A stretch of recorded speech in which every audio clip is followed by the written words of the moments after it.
In January of 1864, the five-man crew of the schooner Grafton wrecked off the southern coast of Auckland Island in Carnley Harbor. They would band together and survive for 18 months alone on the island before fixing up a dinghy and rigging it to cross 300 miles of open ocean to reach New Zealand's South Island. So what happened? How did they survive on this subantarctic island? Let's find out.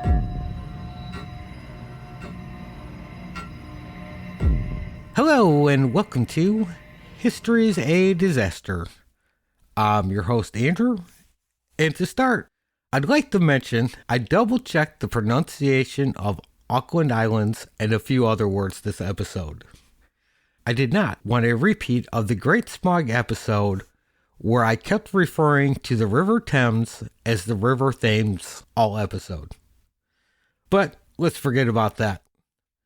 Tonight, we're taking a dive into the wreck of the Grafton and how they survived for 18 months on an uninhabited island. Francois was a French sailor who came to Australia seeking his fortune.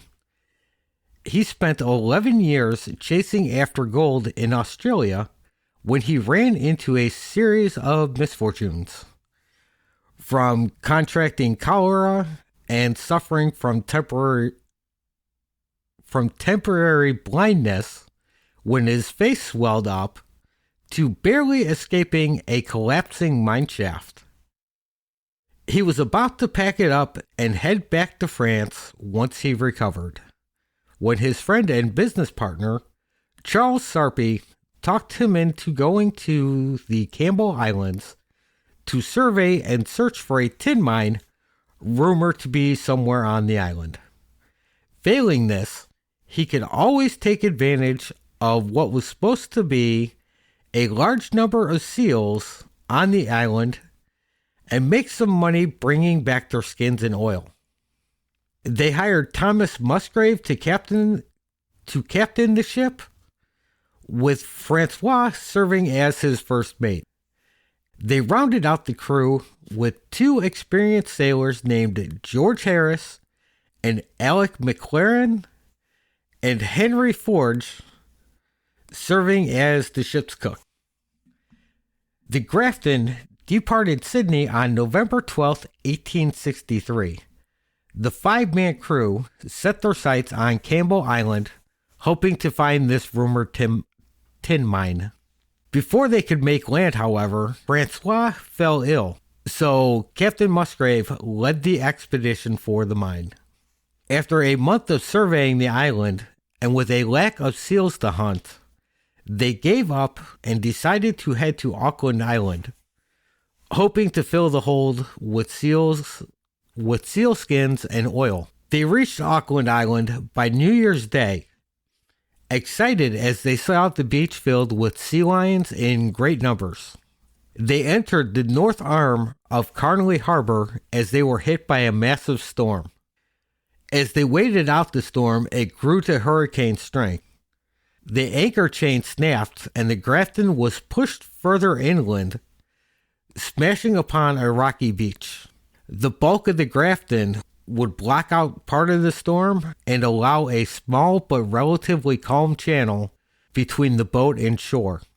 They used this to their advantage, using ropes to tie their small dinghy to the Grafton on one end, and once closer to shore, Alex swam to tie the front of the dinghy to a tree, creating a sort of pulley system so they could get back to the Grafton. They had the dinghy loaded down with salt, Thomas's chest, which included his navigational equipment, Francois' chest, which had his double-barreled rifle, along with powder and ammo for it, a chest of cooking utensils, and all the provisions they had, including 100 pounds of biscuit, 50 pounds of flour, tea, coffee, pork, and tobacco, all of which would be shared out equally amongst the crew, despite belonging to Francois and Thomas. This communal attitude was to prove crucial to their survival. The Grafton had only been stocked for a 4-month voyage, and they had only 2 months of food left. While the storm continued, the wrecked Grafton stayed afloat. They left Francois to tend to a fire while the crew went to salvage ropes, planks of wood, tools, and sails from it to construct a small shack near the beach that they could all squeeze into. As they slept, the storm continued to rage outside. The Grafton was battered against the rocks to the point of it being irreparable. In the morning, they fashioned clubs and went out looking for sea lion pups to help fill out their meager supplies. They found the meat almost as repulsive as the act of obtaining it. By the end of February, they became accustomed to the taste, but the act of getting it never sat right with the men. They would also use the rifle to shoot native birds, and hooks they found in the chest to catch a small amount of fish, and mussels came from the nearby shore. They would scavenge for berries in the woods, and even managed to use rhizomes to make beer.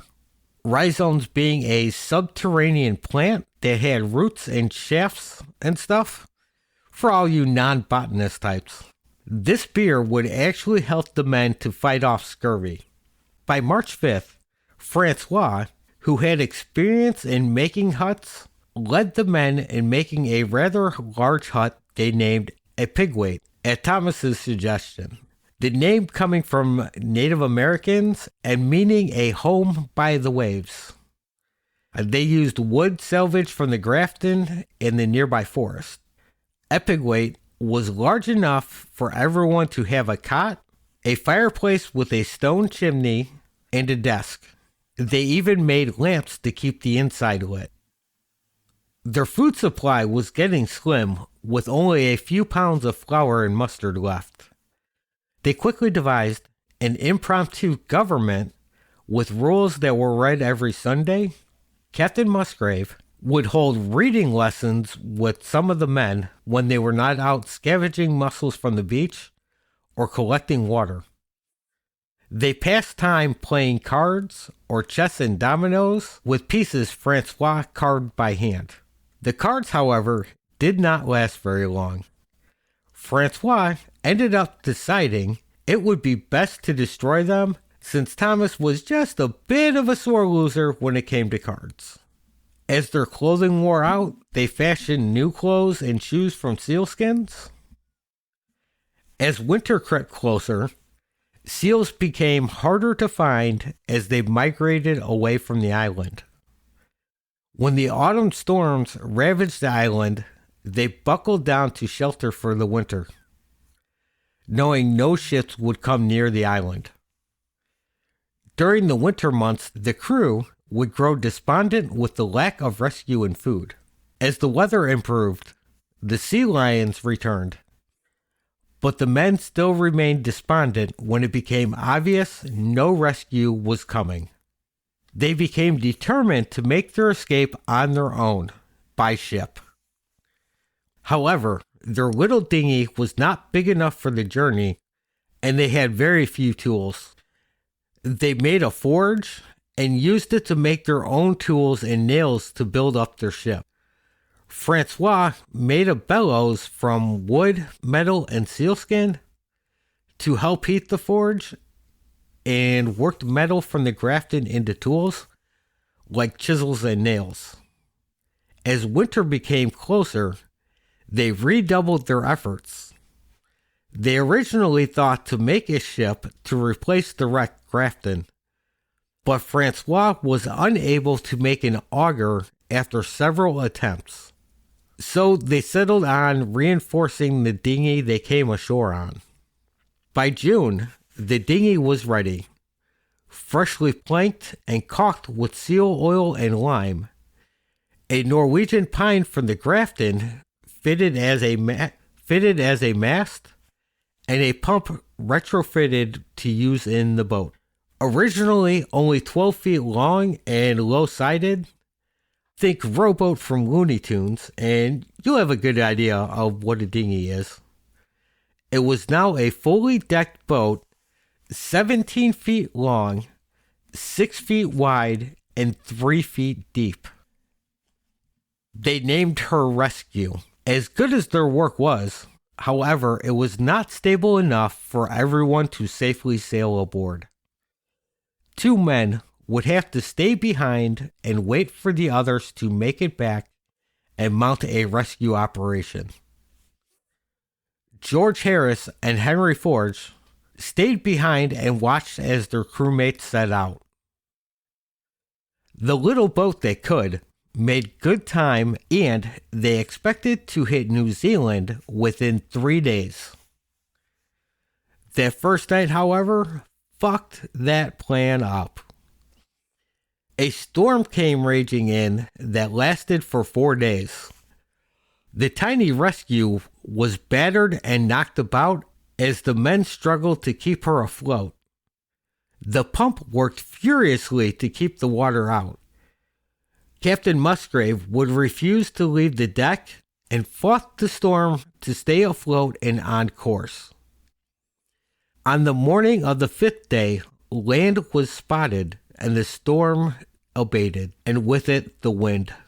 The Rescue was dead in the water. The men had no strength left to row to shore. After finally drifting in to shore, they landed at Port Adventure, where they met the captain of the Flying Scud named Cross, who took them in for the night. In the morning, Captain Cross sailed with them to Invercargill on New Zealand's South Island. Once there, they used public fundraising to raise the money needed to pay for the rescue operation. Back on Auckland Island, the last 2 crewmen, George and Henry, were barely surviving on the rats they managed to catch. This would eventually lead to tension between the 2.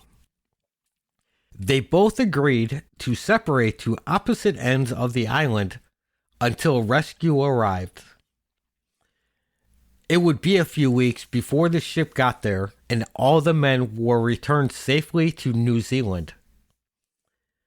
Alec, Francois, and Henry would return to Melbourne on the schooner Swordfish.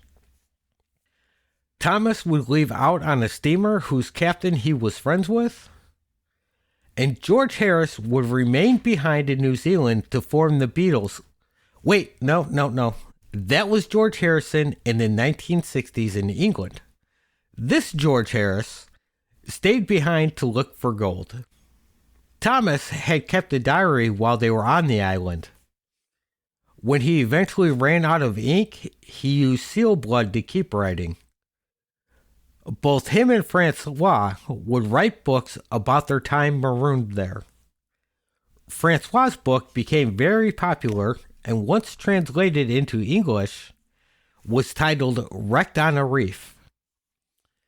And as one French scholar, Christian Mortellier, speculates, was the inspiration for Jules Verne's book, The Mysterious Island. And that was the tale of the Grafton shipwreck. These men are a testimony to the resiliency and resourcefulness of man when they work towards a common goal of survival. Thanks for listening, and if you like the show, please leave a rating or a review on your app of choice. Or you can reach out at historiesadisaster@gmail.com. Or find us on Facebook and Instagram with questions and comments.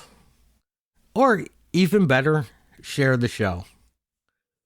And remember, sharing is caring.